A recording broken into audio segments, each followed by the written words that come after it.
नमस्कार, जय हिंद। मैं निशा चड्ढा और आप देख रहे हैं पहली नजर। तो इस वक्त हमारे साथ मौजूद हैं हिमाचल प्रदेश के पूर्व मुख्यमंत्री एवं नेता प्रतिपक्ष। सर, आपका बहुत बहुत स्वागत है पहली नजर में। जी धन्यवाद। जी सर, विधानसभा सत्र के बारे में जानना चाहेंगे, कैसा रहा इस बार? सबसे पहले तो मैं पहली नजर डिजिटल मीडिया की इस बहुत बेहतरीन शुरुआत के लिए बहुत शुभकामनाएं देता हूं, बहुत बहुत बधाई देता हूं कि आज एक नए शुरुआत के साथ आप आगे बढ़ रहे हैं। और दूसरी बात, जहां तक विधानसभा के सत्र की बात है, बहुत छोटा सत्र, जहां हमें बहुत कुछ करना था, बहुत कुछ बोलना था, बहुत मुद्दों पर बात करनी थी, उतना समय नहीं मिल पाया क्योंकि 4 दिन का सत्र था। लेकिन फिर भी उसके बावजूद विपक्ष की ओर से जो मुद्दे जनहित के हमको लगते थे, उन मुद्दों को लेकर के विधानसभा के अंदर बातचीत हुई है, चर्चा हुई है। हम उम्मीद कर रहे थे सार्थक चर्चा के पश्चात जवाब उसके अनुरूप मिले। उस तरह के उत्तर हमको अभी तक नहीं मिले। जैसे हमने करप्शन के इश्यूज को लेकर के हिमाचल प्रदेश की विधानसभा के अंदर कुछ मुद्दे उठाए थे, लेकिन उसका अभी तक जो है वो ठीक तरह से हमको उस तरह से जवाब नहीं मिला। हम चाह रहे थे कुछ विषयों को लेकर के जांच हो। और इसके अलावा विधानसभा के अंदर जो प्रमुख रूप से जो हमारे नौजवान साथी हैं, बेरोजगार हैं, जो जिनका विरोध था इस बात को लेकर के, जो गेस्ट पॉलिसी हिमाचल प्रदेश सरकार ने शुरू करने का एक फैसला किया है, जिसके कारण बहुत सारे नौजवानों को, जिनको रोजगार की संभावना है, वो समाप्त होती दिख रही है।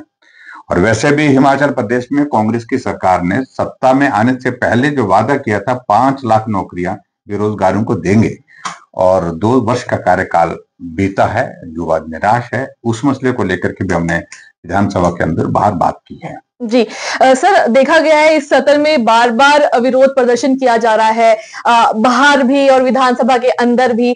क्या माजरा है पूरा? बहुत ज्यादा पत्रकारों पे भी बहुत सवाल उठाए गए हैं, बहुत ज्यादा परेशानियां को सामना करना पड़ रहा है पत्रकारों को भी। देखो, सबसे बड़ी बात तो मुझे इस बात को लेकर के हैरानी है कि हिमाचल के इतिहास में हमेशा मीडिया को स्वतंत्रता दी गई है, और पूरे देश भर में भी लोकतंत्र का चौथा स्तंभ, जिसको हम मीडिया बोलते हैं, उसको कमजोर करने के प्रयत्न हुए हैं। और लगभग पिछले 2 साल के कार्यकाल में 1 दर्जन के करीब FIR जो मीडिया के लोगों के ऊपर। मैं भी मुख्यमंत्री 5 वर्ष रहा, लेकिन हिमाचल प्रदेश में खबर तो खबर है। खबर जो सरकार की आंखें खोलने के लिए, सरकार को सुधार करने के लिए, गुंजाइश देने के लिए भी होती है, और उस तरह से मुझे लगता है कि सुधार का एक बहुत बड़ा स्कोप निकलता है। लेकिन खबर को अपने पक्ष में ही हमेशा लेना चाहिए, ऐसा कभी नहीं। हमारे कार्यकाल में कभी भी मीडिया के ऊपर इस प्रकार की कार्रवाई नहीं हुई, लेकिन अभी हम देख रहे हैं कि बहुत सारे मसले ऐसे आए हैं जहां पर मीडिया के ऊपर मामले दर्ज किए। और खासतौर से अभी जो जिस मुद्दे को लेकर के जो चर्चा का विषय बना, कहीं मुख्यमंत्री जी गए थे, हमारा जनमंच का कार्यक्रम होता था अपनी सरकार के दौरान, वो कार्यक्रम बंद करने के बाद सरकार जनता के द्वार कार्यक्रम शुरू किया। मुख्यमंत्री कहीं ट्राइबल या बैकवर्ड एरिया में गए, वहां पर कुपवी में गए, वहां पर रात को ठहरे। अच्छी बात है, लोगों के पास मिलने के लिए गए, लोगों की समस्या को सुनने के लिए गए। लेकिन वहां प्रशासन की ओर से जब उनके लिए भोजन का मेन्यू उसमें बनाया गया, तो उसमें जंगली मुर्गे करने FIR तो उनके खिलाफ बनती थी, लेकिन उल्टा जो है वो FIR उन लोगों के खिलाफ की जिन्होंने उस खबर को छाप दिया कि भाई वहां पर जंगली मुर्गे का इंतजाम किया गया, वो बनाया गया, खिलाया गया। उन लोगों के ऊपर FIR, जिन्होंने सोशल मीडिया में उसका जिक्र किया, उनके खिलाफ भी। तो मैं समझता हूँ कि अनावश्यक बहुत काम, महत्वपूर्ण काम सरकार के पास काम करने को है, लेकिन ऐसी चीजों को लेकर के जगहंसाई होती है कि सरकार गंभीरता के साथ कोई भी काम नहीं करती है, और परिपक्वता सरकार में नहीं है। जिस तरह से हिमाचल प्रदेश में माहौल चल रहा है पत्रकारों के खिलाफ, तो उस समय में एक सच्चा पत्रकार जन की आवाज कैसे रखे, जनहित की आवाज कैसे रखे सरकार के सामने और आप सभी के सामने, मैं कहना चाहूंगी। देखिए, हमने मुख्यमंत्री जी से विधानसभा सत्र के दौरान बीच में हाउस में बोला है, ऑन रिकॉर्ड है। मैंने कहा है कि मुख्यमंत्री जी, इस FIR को वापिस लिया जाए, वापिस लेनी चाहिए। और मैं तो ये कहूंगा कि लोकतंत्र के चौथे स्तंभ के नाते मीडिया को पूर्ण रूप से स्वतंत्रता होनी चाहिए अपनी बात कहने की, अपनी बात लिखने की। और तथ्य पर, सच्चाई पर अगर मीडिया लिखता है तो मुझे लगता है कि कोई भी उसका विरोध करने की स्थिति में भी नहीं होता है और विरोध करना भी नहीं चाहिए। जी, मौजूदा सरकार के कामकाज को किस तरीके से देखते हैं आप? देखिए, मैं तो विपक्ष का नेता हूं, मुझसे तारीफ तो नहीं हो पाएगी, लेकिन ये बात सत्य है कि हिमाचल में 2 साल का कार्यकाल बहुत अत्यंत निराशाजनक रहा। और उसकी वजह यह है कि चारों तरफ तबाही हुई, बर्बादी हुई, नुकसान हुआ, लेकिन उसके बावजूद सरकार आमदा हुई पड़ी है बिना काम के भी जश्न मनाने के लिए। वो हैरानी हमको लगी, 2 साल का कार्यकाल हुआ, लेकिन कोई बात नहीं उस सारी चीज में भी, लेकिन उपलब्धि के नाम पर जिक्र तो करें। हम यही तो पूछ रहे थे। आपने 10 गारंटियां दे रखी है, गारंटियां पूरी हुई नहीं, और उसके बाद आप 2 साल के कार्यकाल में हिमाचल प्रदेश में आज प्रश्न था कि संस्थान जो खुले हुए चले हुए संस्थान थे, वो संस्थान आपने बंद किए, उनकी संख्या जो है वो 1865 हो गई। 1865 इंस्टीट्यूशन हिमाचल प्रदेश में डिनोटिफाई किए। इसको सरकार की उपलब्धि तो नहीं कहा जा सकता है। सरकार काम करने के लिए चुनी है, काम करने के बाद सरकार प्रदेश को आगे बढ़ाने के लिए चुनी है, ना कि काम रोकने के लिए। तो ये मुझे लगता है कि बहुत ही निराशाजनक एक वातावरण हिमाचल प्रदेश में दुर्भाग्य है। और मैच्योरिटी के साथ, गंभीरता के साथ, ना सदन के अंदर ना सदन के अलावा काम करने के लिए फैसले जो लेने होते हैं वो नहीं। नोटिफिकेशन एक होती है, शाम को उसको बदल करके दूसरी कर देते हैं। फैसले कभी टॉयलेट टैक्स के होते हैं, कभी इस तरह के बसों में सफर करने के लिए लगेज का फ्रेट के चार्जेस अलग तरह होता है। शिमला से कोई बच्चा स्कूल कॉलेज में पढ़ने के लिए, यूनिवर्सिटी में पढ़ने के लिए धर्मशाला पहुंचता है, हीटर लेकर के उसके माँ बाप ने कहा कि ठंड से बचने के लिए मदद करेगा, उसका 264 रुपए का टिकट काट दिया। मंडी से थलौट तक जो है वो एक आदमी 2.5 लीटर का कुकर लेके जाता था, उसका 23 रुपए का टिकट काट दिया। तो ये गैर जरूरी अनावश्यक इस प्रकार की बातें हैं। और ऊपर से ये समोसा कांड, मुर्गा, ये मुद्दे नहीं है सही मायने में, लेकिन सरकार ऐसी चीजें बोल दी हुई है। समोसे पर एफआईआर होती है, और समोसे पर जो है वो जांच होती है, और मुर्गे पर एफआईआर होती है। तो आप गंभीरता देखिए सरकार की है कहाँ। एक्स्ट्रा जो है फेयर की बात की गई आपके द्वारा, और साथ ही टैक्सेस की बात की गई, तो जिस हिसाब से लगातार 1865 हो गई। 1865 इंस्टीट्यूशन हिमाचल प्रदेश में डिनोटिफाई किए। इसको सरकार की उपलब्धि तो नहीं कहा जा सकता है। सरकार काम करने के लिए चुनी है, काम करने के बाद सरकार प्रदेश को आगे बढ़ाने के लिए चुनी है, ना कि काम रोकने के लिए। तो ये मुझे लगता है कि बहुत ही निराशाजनक एक वातावरण हिमाचल प्रदेश में दुर्भाग्य है। और मैच्योरिटी के साथ, गंभीरता के साथ, ना सदन के अंदर ना सदन के अलावा काम करने के लिए फैसले जो लेने होते हैं वो नहीं। नोटिफिकेशन एक होती है, शाम को उसको बदल करके दूसरी कर देते हैं। फैसले कभी टॉयलेट टैक्स के होते हैं, कभी इस तरह के बसों में सफर करने के लिए लगेज का फ्रेट के चार्जेस अलग तरह होता है। शिमला से कोई बच्चा स्कूल कॉलेज में पढ़ने के लिए, यूनिवर्सिटी में पढ़ने के लिए धर्मशाला पहुंचता है, हीटर लेकर के उसके माँ बाप ने कहा कि ठंड से बचने के लिए मदद करेगा, उसका 264 रुपए का टिकट काट दिया।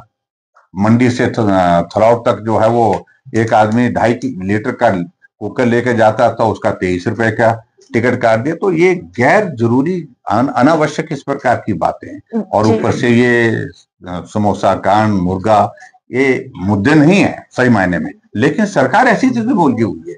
समोसे पर एफआईआर होती है, और समोसे पर जो है वो जांच होती है, और मुर्गे पर एफआईआर होती है। तो आप गंभीरता देखिए सरकार की है कहाँ। एक्स्ट्रा जो है फेयर की बात की गई आपके द्वारा, और साथ ही टैक्सेस की बात की गई, तो जिस हिसाब से लगातार हिमाचल प्रदेश में कर्जा बढ़ता जा रहा है, तो इससे निजात कैसे पाए?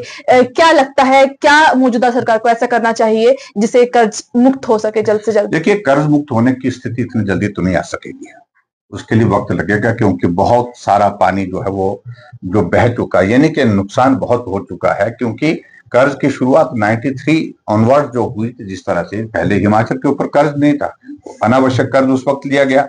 अब आज हिमाचल प्रदेश ऐसी स्थिति में आ गया कि आने वाले समय में जब तक के लिए अगला बजट आएगा अप्रैल तक जो है, हिमाचल 1 लाख करोड़ कर्ज के नीचे होगा। और जितना कर्ज हमने 5 वर्षों में लिया, उससे ज्यादा कर्ज हिमाचल प्रदेश में सुक्खू जी की सरकार में 2 साल के कार्यकाल में लिया है जी। तो ऐसे में स्वाभाविक रूप से चिंता का विषय है और डेवलपमेंट के काम रुके पड़े हैं। और मेरा ये मानना है कि जहां से रेवेन्यू जनरेट किया जा सकता है वहां फोकस करना चाहिए। गरीब लोगों के ऊपर बोझ नहीं डालना चाहिए। उनके ऊपर आप टैक्सेस लगाते जाएंगे, उससे रेवेन्यू भी बहुत कम जनरेट होगा, सरकार को राहत नहीं होगी, लेकिन उसके बाद गरीब आदमी के ऊपर बहुत ज्यादा बोझ होगा। जी, अपने सवालों को जरा पर्यटन की ओर मोड़ देना चाहूंगी मैं। एडीबी की धरातल पे आपने सब किया, अभी तक जो है अभी तक धरातल पे हम देख नहीं पा रहे हैं, क्योंकि इस वक्त मौजूदा सरकार मौजूद है और जितना हो सके उतना भाजपा ने अपने समय पे किया, लेकिन अभी वो कहीं नहीं दिख रही है। देखिए, ये आपने बहुत महत्वपूर्ण प्रश्न पूछा। मैंने लड़ करके प्राइम मिनिस्टर से, फाइनेंस मिनिस्टर से 2300 करोड़ रुपए हिमाचल प्रदेश के लिए एडीबी के प्रोजेक्ट के अंतर्गत लाए और उसमें लगभग 700 करोड़ रुपए के प्रोजेक्ट हमने सबमिट कर दिए थे केंद्र सरकार के समक्ष अपनी सरकार के दौरान, जहां उनको हमने बनाने, जिसमें हिमाचल प्रदेश में धर्मशाला में भी, जहां जोरावर स्टेडियम है, उस जमीन को हमने टूरिज्म डिपार्टमेंट के नाम किया था। एक इंटरनेशनल कन्वेंशन सेंटर वहां पर बनाने का और 200 करोड़ रुपए उसके लिए बजट प्रावधान उसमें किया था। वो जो बह चुका, यानी कि नुकसान बहुत हो चुका है, क्योंकि कर्ज की शुरुआत 93 ऑनवर्ड जो हुई थी, जिस तरह से पहले हिमाचल के ऊपर कर्ज नहीं था, अनावश्यक कर्ज उस वक्त लिया गया। अब आज हिमाचल प्रदेश ऐसी स्थिति में आ गया कि आने वाले समय में जब तक के लिए अगला बजट आएगा अप्रैल तक, जो है हिमाचल 1 लाख करोड़ कर्ज के नीचे होगा। और जितना कर्ज हमने 5 वर्षों में लिया, उससे ज्यादा कर्ज हिमाचल प्रदेश में सुक्खू जी की सरकार में 2 साल के कार्यकाल में लिया है। जी। तो ऐसे में स्वाभाविक रूप से चिंता का विषय है और डेवलपमेंट के काम रुके पड़े हैं। और मेरा ये मानना है कि जहां से रेवेन्यू जनरेट किया जा सकता है वहां फोकस करना चाहिए। गरीब लोगों के ऊपर बोझ नहीं डालना चाहिए। उनके ऊपर आप टैक्सेस लगाते जाएंगे, उससे रेवेन्यू भी बहुत कम जनरेट होगा, सरकार को राहत नहीं होगी, लेकिन उसके बाद गरीब आदमी के ऊपर बहुत ज्यादा बोझ होगा। जी, अपने सवालों को जरा पर्यटन की ओर मोड़ देना चाहूंगी मैं। एडीबी की धरातल पे आपने सब किया, अभी तक जो है अभी तक धरातल पे हम देख नहीं पा रहे हैं, क्योंकि इस वक्त मौजूदा सरकार मौजूद है और जितना हो सके उतना भाजपा ने अपने समय पे किया, लेकिन अभी वो कहीं नहीं दिख रही है। देखिए, ये आपने बहुत महत्वपूर्ण प्रश्न पूछा। मैंने लड़ करके प्राइम मिनिस्टर से, फाइनेंस मिनिस्टर से 2300 करोड़ रुपए हिमाचल प्रदेश के लिए एडीबी के प्रोजेक्ट के अंतर्गत लाए और उसमें लगभग 700 करोड़ रुपए के प्रोजेक्ट हमने सबमिट कर दिए थे केंद्र सरकार के समक्ष अपनी सरकार के दौरान, जहां उनको हमने बनाने, जिसमें हिमाचल प्रदेश में धर्मशाला में भी, जहां जोरावर स्टेडियम है, उस जमीन को हमने टूरिज्म डिपार्टमेंट के नाम किया था। एक इंटरनेशनल कन्वेंशन सेंटर वहां पर बनाने का और 200 करोड़ रुपए उसके लिए बजट प्रावधान उसमें किया था।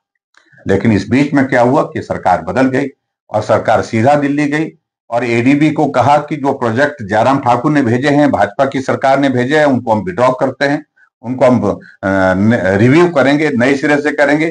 और अब 1 साल नहीं 2 साल बीत गए, लेकिन एडीबी के जो प्रोजेक्ट जिसके लिए बजट केंद्र सरकार ने दे रखा है 2300 करोड़ रुपए, ना धर्मशाला का वो हमारा जोरावर स्टेडियम में जो कन्वेंशन सेंटर बना था, ना वो बना, ना मंडी का शिव धाम बनना था, 150 करोड़ रुपए का प्रावधान उसके लिए किया था, ना वो बना, न कुछ और बना। उल्टा सब जगह का पैसा डाइवर्ट कर इधर से उधर, उधर से इधर, ऐसा करके उन्होंने किया है। मैं समझता हूँ कि बहुत दुर्भाग्यपूर्ण ये परिस्थिति है हिमाचल प्रदेश में। इस तरह से विकास के काम को रोकने के लिए, कहने के लिए तो सुक्खू जी बोलते हैं कि ये धर्मशाला जो है ये हमारे टूरिज्म कैपिटल है, हम इसको टूरिज्म कैपिटल के नाते जो है इसको घोषित करते हैं। घोषणा करने से कुछ नहीं होता है, काम करने से होता है।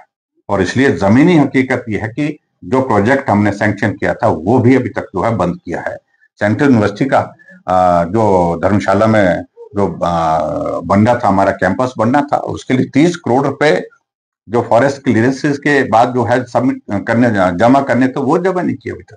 2 साल का कार्यकाल बीत गया। तो ऐसे में बहुत प्रश्न ऐसे खड़े होते हैं कि आप विकास करना चाहते हैं या रोकना चाहते हैं। जी, राजनीति से जुड़ा मेरा आखिरी सवाल सर, 2027 चुनाव आने वाले हैं, तो इसके लिए अपने कार्यकर्ताओं को क्या मूल मंत्र देना चाहेंगे आप? देखिए 27 का तो अभी वक्त थोड़ा लंबा है, उसको थोड़ा आराम से देंगे हम, आपके यहीं आकर के दोबारा से देंगे। लेकिन इतना मैं जरूर कहना चाहता हूं कि हम तैयार हैं, चुनाव आज हो, कल हो, परसों हो, कभी भी तैयार हो। अभी आपने देखा होगा सत्ता कांग्रेस की हिमाचल